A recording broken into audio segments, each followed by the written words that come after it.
Get in the car and sit in the car, दोनों phrases सही हैं या फिर दोनों में से कोई एक गलत है?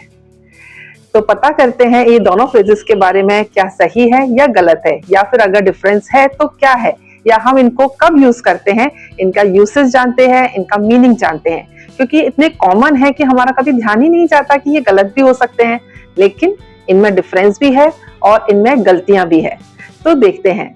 तो दोनों phrases get in the car and sit in the car दोनों ही सही हैं। पहली चीज तो ये कि दोनों ही फ्रेजेस सही हैं। अगर डिफरेंस है तो ये कि ये दोनों ही अलग अलग कॉन्टेक्स्ट में या अलग अलग सिचुएशन में यूज होते हैं, इसलिए हम एक सिचुएशन के हिसाब से कह देते हैं कि सिट इन द कार गलत है और सिट इन द कार गलत नहीं है।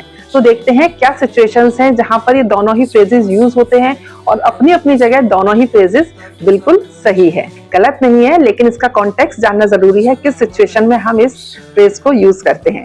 सिट इन द कार का यूज होता है जब पहले से ही कोई कार में बैठे हुए हैं या फिर कार के पास हैं और हम उनको कहते हैं कि आप कार में बैठे रहिए।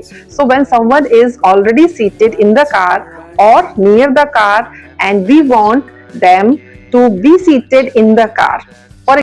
फॉर एग्जाम्पल, अगर कोई पहले से ही कार में बैठे हुए हैं और आप उनको कहना चाहते हैं कि आप कार में बैठे रहिए, मैं बस यूं गया और कुछ सामान लेके आया, तो हम इस कॉन्टेक्स्ट में, इस सिचुएशन में क्या कहेंगे?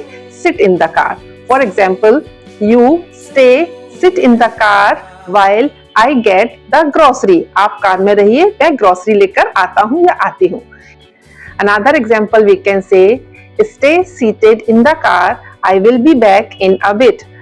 Get in the car we use when we want someone to get inside the car or enter the car, जब पहले से कोई बाहर है और हम चाहते हैं कि वो कार आपकी कार में एंटर करे, तो हम कहते हैं get in the car. He is not seated in the car, he is outside the car. For example, हम example में ऐसे use कर सकते हैं, get in the car, we are already late. आप जल्दी से कार में बैठिए, हम पहले ही लेट हो चुके हैं। या फिर हम कह सकते हैं, hurry up, get in the car, the traffic has started moving.